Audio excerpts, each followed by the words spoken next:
Crons? Where we're going, we don't need Crons. Oh wait, no, actually we do, because this is a whole video about Crons, and if we didn't have them, then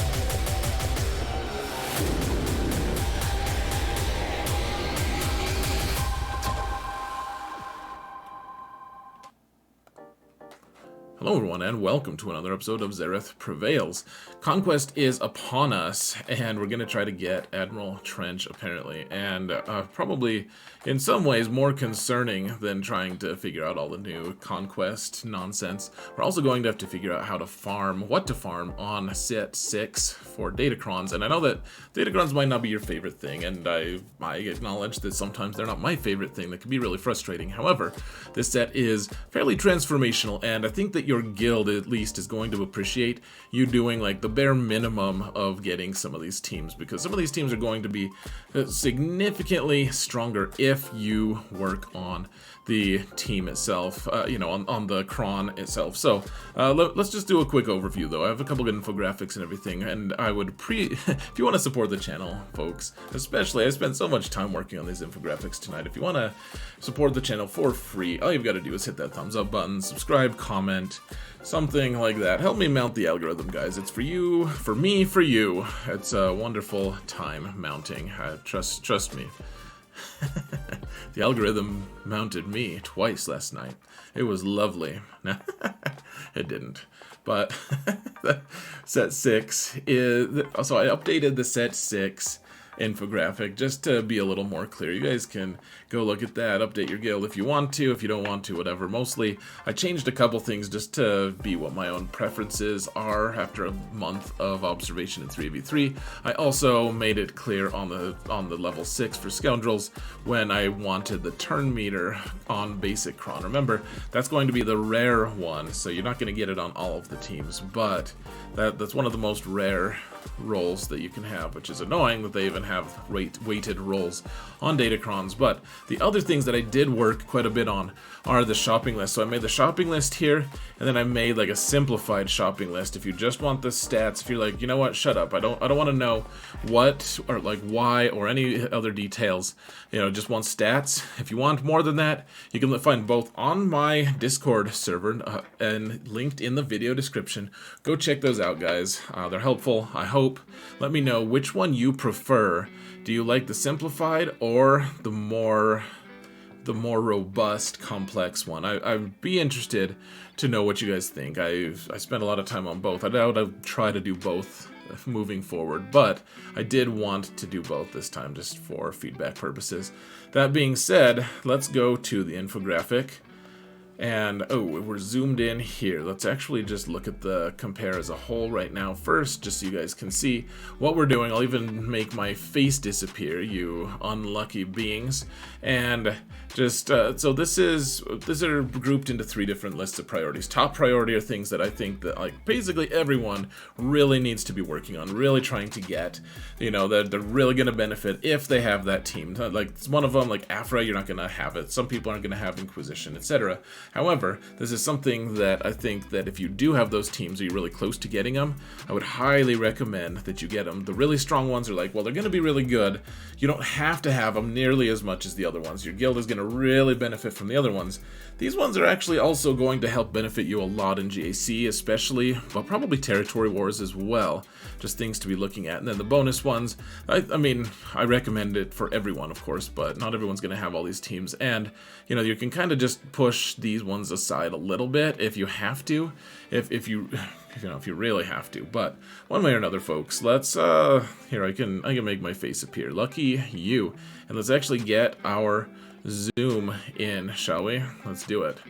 So just go over these really quickly. I'm probably not going to talk about all of them anyways, but for the top priority, the Inquisition team, you either want the tank revive or the turn meter one. The turn meter one, remember, in 5s is going to give you 100% turn meter if you have a fully dark side team, so that can be pretty powerful. If you just have to mod your characters very, very accurately to have your weakest character be the first person to move. And so, like, the seventh sister is probably going to be that for you. You want her to go first, and you're going to be able to remove turn meter from people. It's going to be a mess. This team is going to be killing Galactic Legends left and right. I've seen videos of them killing all the Galactic Legends. I don't know how credible all of those videos are.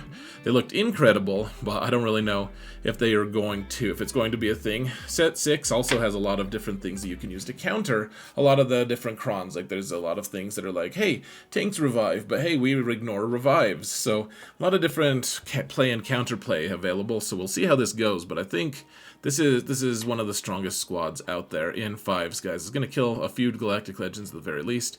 The Troopers team is also with the 20% turn meter, guys. If you don't have a way to shut down that turn meter gain, this team is going to be really obnoxious. It kills Lord Vader before Lord Vader even gets a turn. You remember, your Dark Trooper is going to be the fastest here, or he's going to be the one who goes first because he's the weakest, because all of his stats are quartered, and so he's going to get 100% turn meter.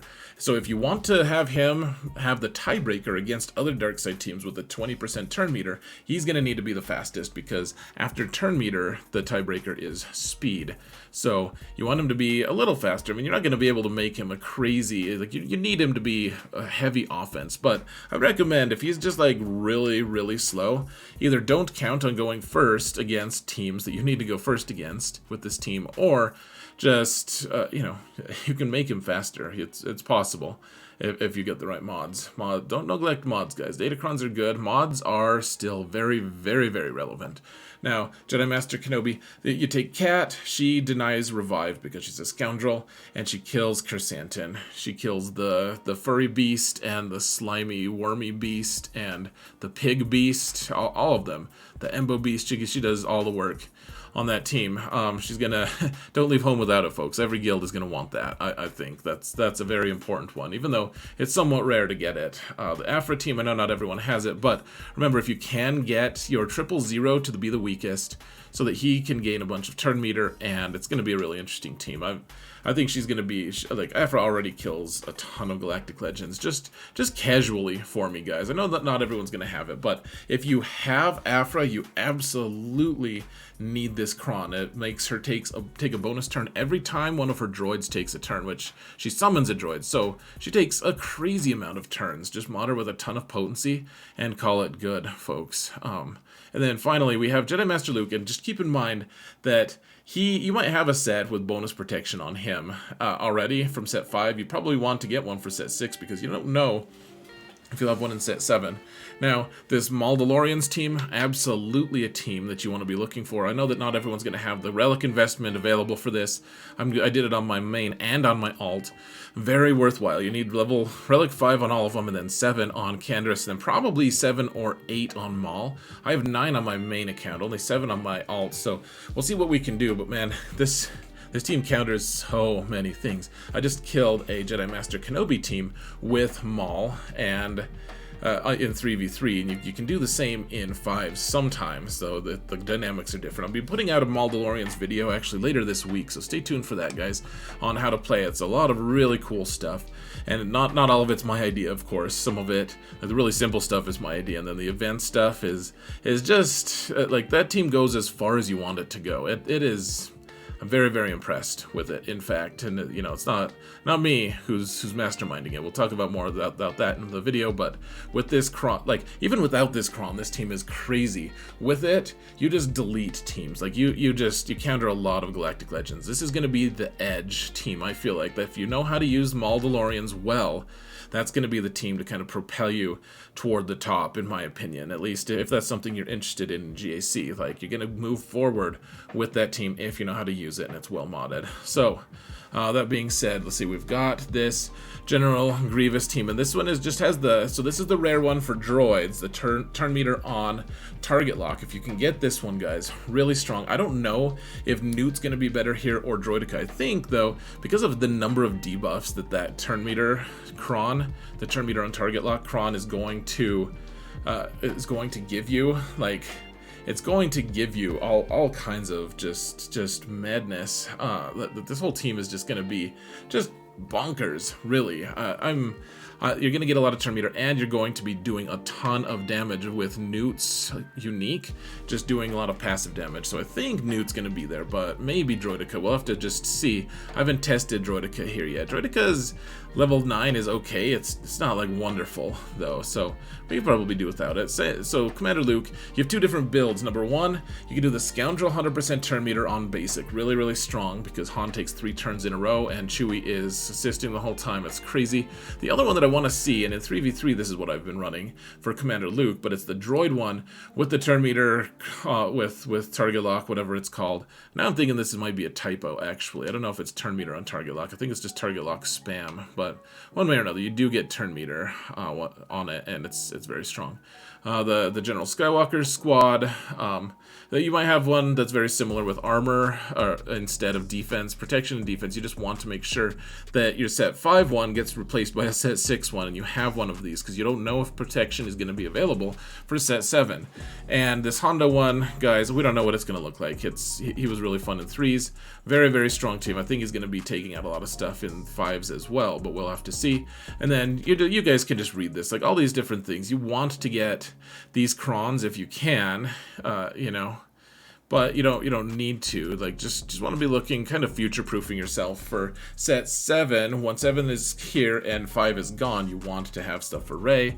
You want to be able to be ability blocking with Sortie, to be, you know, because Wampa won't be able to do anything. It's awkward that I put the IG-11 or 88 in that squad, because he's not like the best, to be honest, on that squad, because he has his own Scoundrel Datacron. So one way or another, folks, this is basically it. I would love some feedback from you. Let me know if you want the more simplified version, if you want the